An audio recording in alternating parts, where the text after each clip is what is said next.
So with this video, I want you just to practice your skills of empathy. And you may have seen this. So if you have, don't spoil it, let everybody watch it. But it's called Underneath the Surface. And as you're viewing, view with the lens of empathy. And you can lean into your strength, or you can lean into your opportunity of growth.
So just reviewing that video and then our skills, our empathy skills, we have the ability to make some changes. Like we have the ability to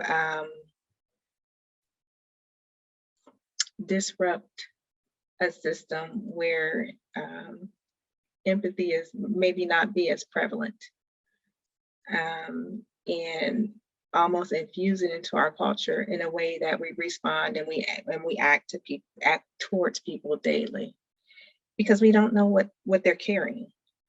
We don't know what's there, but being willing just to do the things that are listed here, listen to understand, listening without judgment, recognizing and acknowledging someone's feelings, and offering support where you can. Those are some of the things that we can do. And this is a practice with the skills here of how we can actually practice that.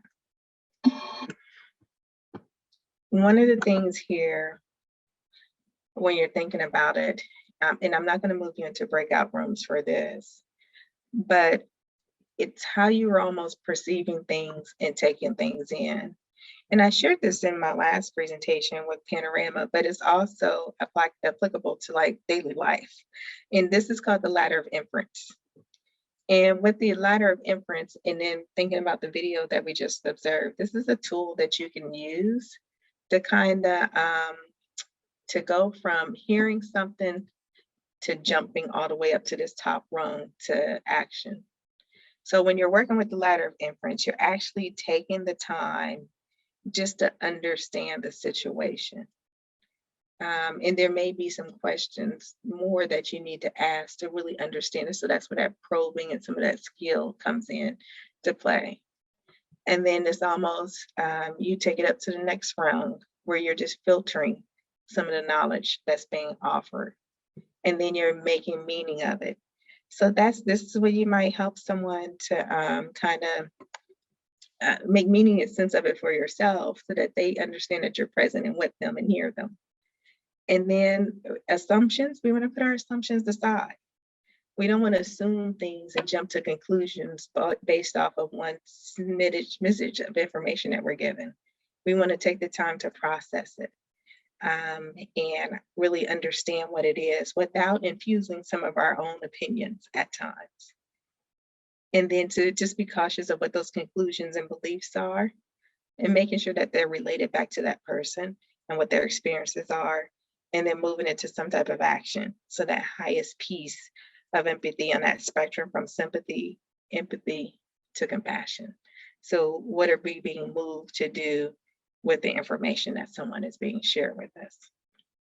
And the ladder of inference is something that can be used with one, processing information and understanding it. So it can help you to practice the skills of being an empathetic listener without judgment, and to recognize the opinions and feelings of other and their experiences, to actually acknowledge it. But this is something that, one, we can practice with ourselves and those closest to you. You can do it with your school community, with the students and the staff and the family members that come into your spaces. You can practice it with those too. So I guess my only ask would be, one, is there any questions about this process? Because I can always share with you more information. And two, that we just commit to just listening to understand and making a commitment to, or making a commitment to yourself with, one, acknowledging your strength, give yourself a pat on the back for that. If you have one that actually kind of stands out, and then what is the area of growth for yourself when it comes to being an empathetic listener and practicing those empathic skills? Any questions about any of those two things? So your commitment to action, what are you going to commit to do moving forward after hearing some of this information?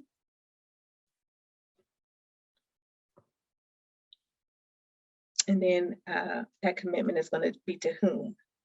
Yourself or others? And sometimes we need to do a little bit of work with ourselves before we can actually do it with others. So just make a mental note of those two things. Any questions?